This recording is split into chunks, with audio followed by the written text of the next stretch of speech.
I've chosen Sedona because I find it a very inspirational place. It's so beautiful, and in the winter the weather is lovely. It's sunny and cool. It's great for hiking. So not only can you do your collage during the day, but you can, at any point, you can go for a hike in the beautiful red rocks. We've chosen a house with beautiful luxury rooms, so every person who comes will have their own luxury bedroom with a king-size bed. I think there are two with full-size beds, but most of them are king-size.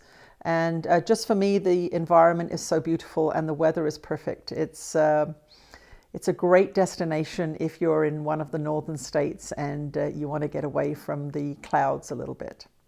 So it'll be a great environment. So in the 2 days where we're doing full art all day long, I'll be teaching from 10 till 4 p.m.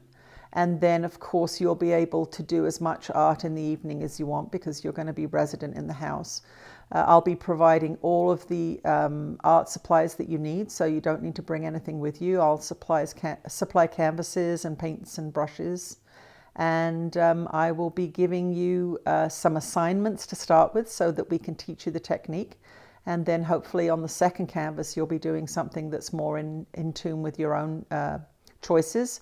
You may or may not finish the second one. You may need to take it home and finish, but you'll be sent home with all of the art supplies that you need to continue on with your project.